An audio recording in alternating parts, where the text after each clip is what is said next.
Chào mừng bạn đến với Donoto Tarot Astro.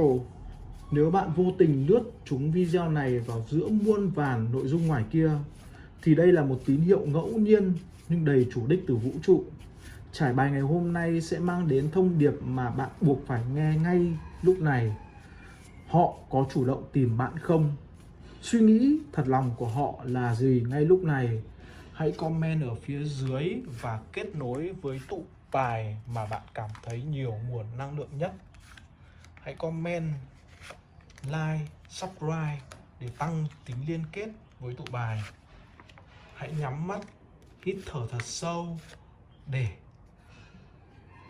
giải bài. Để thiết lập vòng tròn năng lượng kết nối sâu sắc với các lá bài Donoto, bạn hãy nhấn nút đăng ký kênh, like video này nhé. Khi được mở lòng đón nhận thông điệp sẽ tự khắc đến đúng đường. Giờ thì bạn hãy nhắm mắt và comment người đó ở đây với các tụ bài số 1, số 2, số 3. Và bắt đầu chúng ta sẽ với lời giải của tụ bài số 1.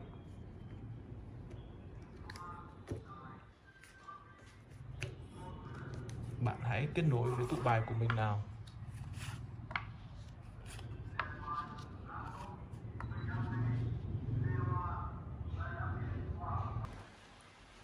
Với tụ bài số 1, họ đã có chủ động tìm bạn không? Và suy nghĩ thật lòng của họ ngay lúc này là gì? Với những người ở trong tụ bài số 1, mọi người hãy comment cái người đó cũng như rằng là cái câu hỏi bạn muốn hỏi vào phía dưới để có thể có những cái kết nối tốt hơn trong cái tụ bài này cũng như lời giải của tụ bài với chương trình của Donoto Tarot Astro.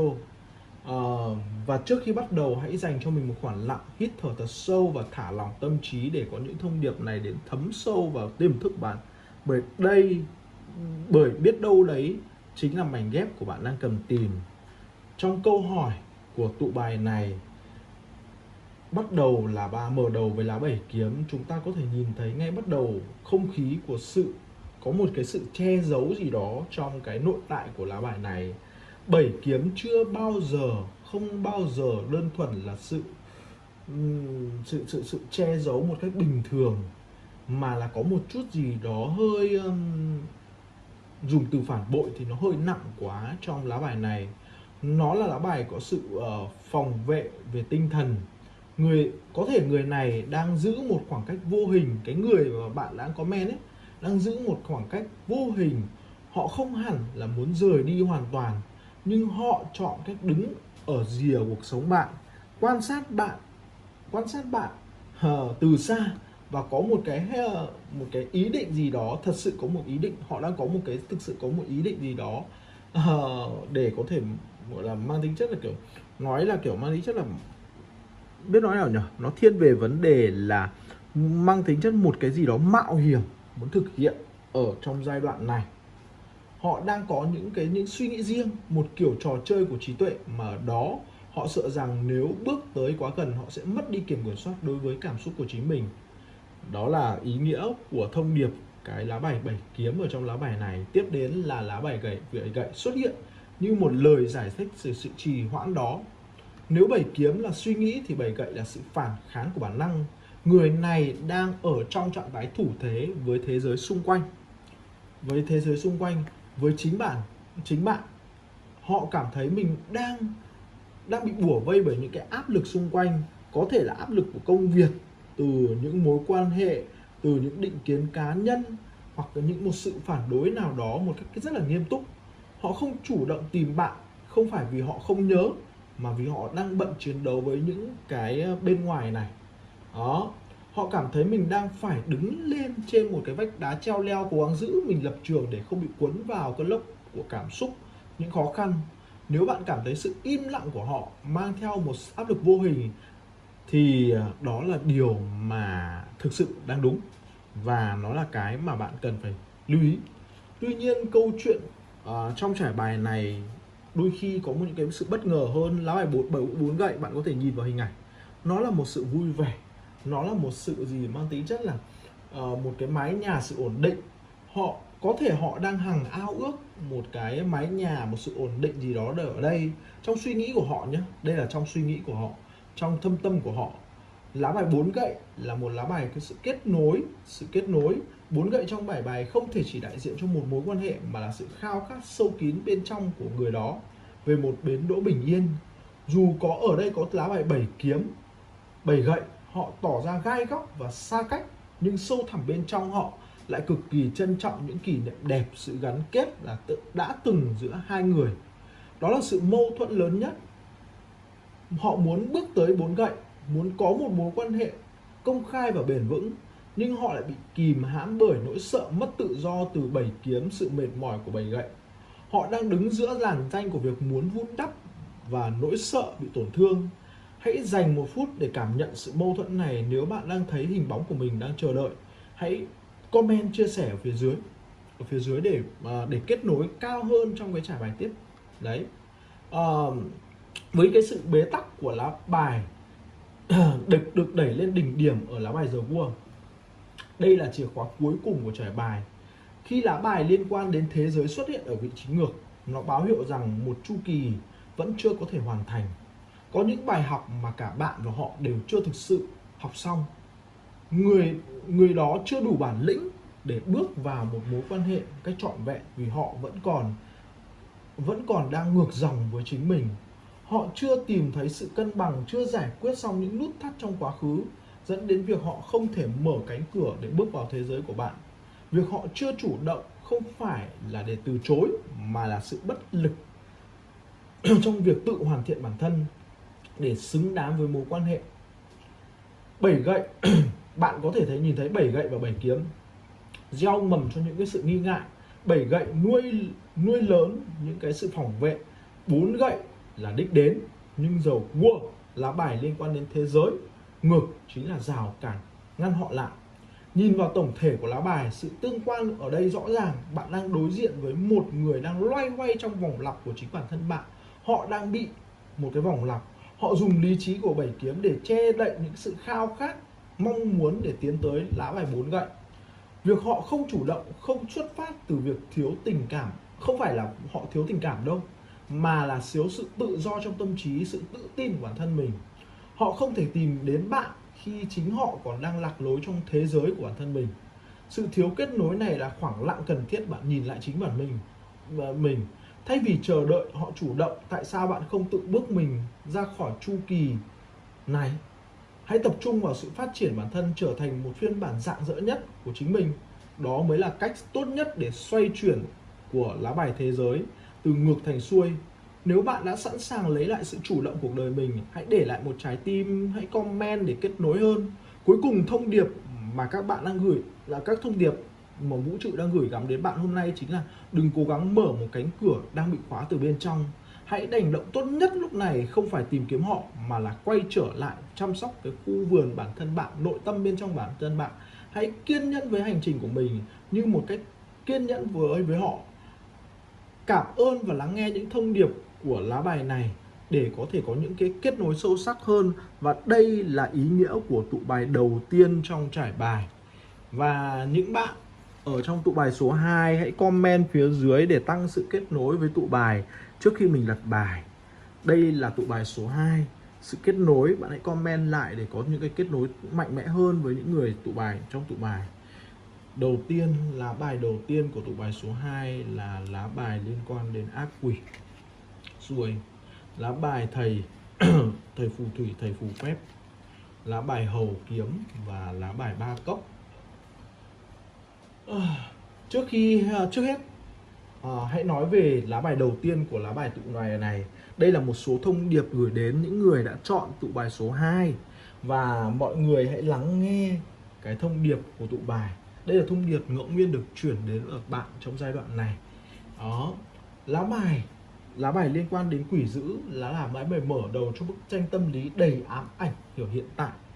Họ có đang thực sự nghĩ đến bạn hay không? Và hành động của họ đến như thế nào? Ở thời điểm hiện tại, người ấy đang bị bủa vây một sự giằng xé nội tâm mãnh liệt. Lá bài ác quỷ không chỉ đơn thuần là những cái sự cám dỗ, mà với họ nó đại diện cho một sợi xích vô hình nhưng cực kỳ giằng buộc, đầy cám dỗ. cực kỳ kiên cố, buộc khiến cho bản thân họ khó có thể thoát ra được. Họ khao khát, họ khao khát, họ khao khát đến với bạn một cách đầy bản năng, một sự ám ảnh gì đó mà chính họ đôi khi không cảm thấy được mệt mỏi, mà có thể bỏ qua mọi thứ để tiến tới. Nhưng nếu bạn đang cảm thấy sự nặng nề của năng lượng trong mối quan hệ, đôi khi là những cái điều mà bạn cần phải lưu ý ở trong lá bài này, trong tụ bài này. Tiếp đến lá bài liên quan đến thầy phù thủy, thầy phù phép, một sự chuyển dịch năng lượng đột ngột, đầy khôn ngoan. Những cái đấu tranh của lá bài quỷ dữ thì lá bài liên quan đến thầy phù thủy, thầy phù phép này xuất hiện cho thấy họ hoàn toàn có khả năng điều khiển. Họ hoàn toàn có thể khả năng điều khiển một phần nào đó, khống chế những kế hoạch, mọi tình huống. Họ không hề thụ động đâu nhé. Bản thân họ có những cái sự chủ động, họ có những cái toan tính gì đó ở đây, đang tìm kiếm những cái công cụ quan trọng để diễn tập, hoặc có cái kịch bản gì đó để tiếp cận bạn sao cho hoàn hảo. Lưu ý một chút, đấy là những cái suy nghĩ mà họ đang nghĩ, một cái hoàn hảo. Những kịch bản này trong đầu về cách tiếp cận bạn sao cho hoàn hảo. Họ hiểu thế mạnh của mình, biết cách dùng từ ngữ, hành động cũng như các cái hoạt động. Đây là lúc mà họ có thể biến những khao khát đen tối của mình từ lá bài quỷ dữ này để thành chiến lược thực tế. Bạn lưu ý một chút nhé. Đấy là những cái thông điệp lá bài. Nhưng hãy nhìn xem lá bài liên quan đến con người hầu kiếm ở trong cái trả bài này thì nó nói điều gì. Nó có thể là một sự lạnh nhạt gì đó, hoặc là một sự châm chọc nào đó đang được hiển hiện ở trong lá bài này. Có thể những cái sự tính toán nó của họ nhưng mà nó chưa tới. Lá bài hầu kiếm thì nó nói rằng bản thân là đôi khi suy nghĩ của họ vẫn chưa thực sự chín chắn. Họ có muốn hành động đấy, nhưng mà vẫn đang kiểu làm tổn thương giữa bạn và người ta trong cái thời điểm hiện tại. Đôi khi có những cái thông tin, những cái gọi là lời đàm tiếu, hoặc những cái lời xung quanh đang được chuyển đến trong tình huống hiện tại. Cuối cùng lá bài ba cốc xuất hiện như một lời giải thích, như nút thắt ở trên. Sau tất cả những cái mục tiêu ở trên thì cái sự chiếm hữu mà là mong muốn được sự tiến tới, được chia sẻ những khoảnh khắc vui vẻ nhẹ nhàng bên bạn, là họ cũng đang mong muốn điều đó. Họ muốn xóa bỏ một chút căng thẳng từ lá bài liên quan đến ác quỷ đó, và có một chút cái gì đó sự khéo léo của lá bài liên quan đến pháp sư để vượt qua một số cái rào cản, những cái lời đàm tiếu ở trong lá bài liên quan đến người hầu kiếm đấy, nhằm đạt được sự như một chút hòa hợp. Nhưng bạn lưu ý một chút, có những cái sự tiếng cười, sự thấu hiểu ở đây, nhưng nó vẫn chỉ là ba cốc, nó là những cái cuộc vui chung, một cuộc vui hơi ngắn một chút ở thời điểm hiện tại. Khi nhìn sâu vào mối tương quan của các lá bài, chúng ta thấy sự mâu thuẫn giữa các lá bài liên quan đến cái bản năng bên trong của bản thân bạn đấy. Và câu trả lời cho bạn ở đây là họ có chủ động nhé. Họ có chủ động. Câu trả lời họ có chủ động để có thể tiến tới hoặc hành động gì đó ở trong cái tình huống này, thì câu trả lời là có. Nhưng không phải một sự chủ động bùng bột, mà nó có một sự động toan tính, một cái thời điểm thích hợp để có thể tiến tới, hoặc một điều gì đó để kiểm soát tình huống. Và trong một cái không gian có thể là ba cốc, trong cái vấn đề là vui vẻ nhất thời ở một giai đoạn ở thời điểm hiện tại. Để đôi khi thông điệp của lá bài này nó đang nói về vấn đề là người ta sẽ hành động và có một chút cái toan tính trong suy nghĩ của họ. Đôi khi toan tính này chưa thực sự là một tình cảm hoàn toàn trong sáng đó, thì bạn cần phải lưu ý trong cái ấy. Và đôi khi cái sự hành động này đôi khi có những cái sự tổn thương, bạn cần phải nghe. Cảm ơn bạn đã lắng nghe những thông điệp này, và hẹn các bạn trong các tụ bài tiếp theo. Và bây giờ chúng ta sẽ đến với người thuộc tụ bài số 3. Những bạn tụ bài số 3 hãy comment phía dưới cho mình. Mọi người hãy comment phía dưới để kết nối tụ bài mà bạn đã lựa chọn ở trong trải bài này.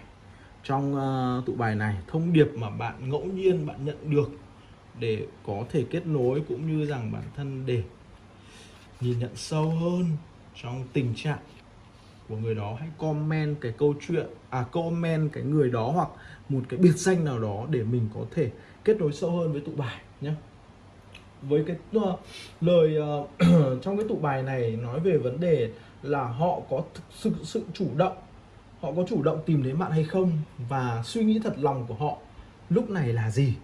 Đó, chúng ta đến với những cái câu trả lời, câu hỏi đó. Thì đầu tiên trong lá bài đấy chúng ta sẽ xuất hiện là 10 cốc.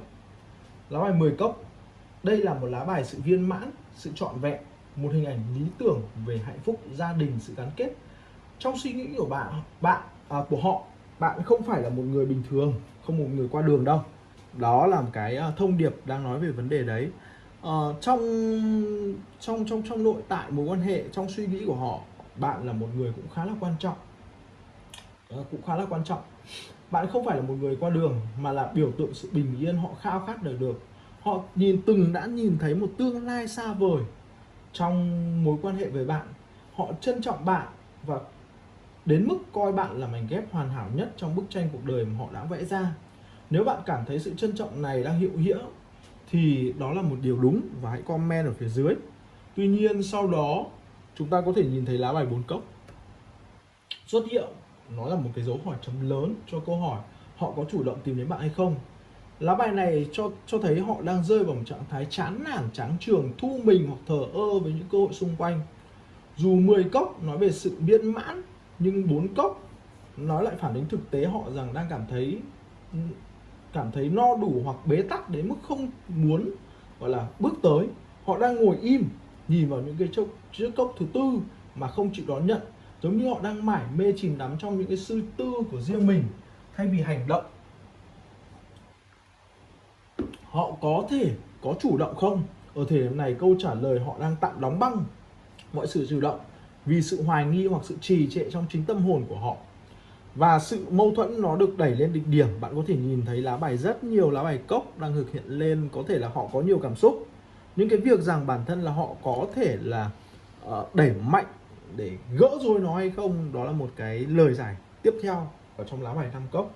Sự mâu thuẫn đẩy lên đỉnh điểm ở lá bài 5 cốc. Đây là lá bài của sự hối tiếc, của việc nhìn vào những cái cốc đã đổ mà quên mất những cốc vẫn còn đứng vững. Suy nghĩ thật lòng của họ lúc này không hẳn là không yêu, mà là nỗi đau, sự hối hận một điều gì đó đã xảy ra trong quá khứ. Họ đang quá bận rộn với sự dằn vặt bản thân, bận rộn với nỗi đau và sự mất mát, dẫn đến cái việc họ không có năng lượng để hướng tới tương lai. Họ tự hỏi mình, liệu mình còn cơ hội nào với bạn không?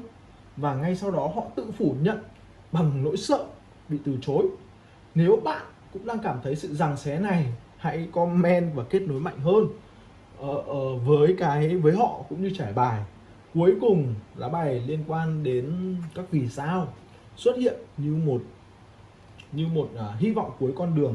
Đây là lá bài nói về sự chữa lành, niềm tin, sự kết nối tâm linh. Nó cho thấy rằng là dù đang ở trong trạng thái 5 cốc đau khổ, họ vẫn luôn hướng về bạn như một ngôi sao bắt đầu, như một cái niềm hy vọng gì đó ở đây. Lá bài liên quan đến ngôi sao khẳng định rằng trong thâm tâm họ vẫn dành cho bạn một tình cảm vô cùng trong sáng, mong muốn được hàn gắn. Suy nghĩ thật lòng của họ đang dừng lại sự hối tiếc của 5 cốc, mà đôi khi nó đang dần học cách buông bỏ quá khứ để tìm lại niềm tin. Khi phân tích mối quan hệ này, chúng ta thấy sự lộ trình tâm lý rất rõ ràng trong lá bài 10 cốc xuất phát điểm đến lá bài 5 cốc có những cái sự dằn vặt, đến lá bài liên quan đến vì sao có một chút cái gọi là cái hy vọng. Vậy họ có chủ động với bạn hay không? Câu trả lời là họ đang thực hiện quá trình chuẩn bị tâm lý để quay trở lại. Suy nghĩ thật lòng của họ lúc này là sự hối tiếc và những điều đã qua, xen lẫn nỗi sợ hãi không thể chạm tới bạn lần nữa. Tuy nhiên họ đang để trái tim mình hướng về bạn như một niềm duy nhất.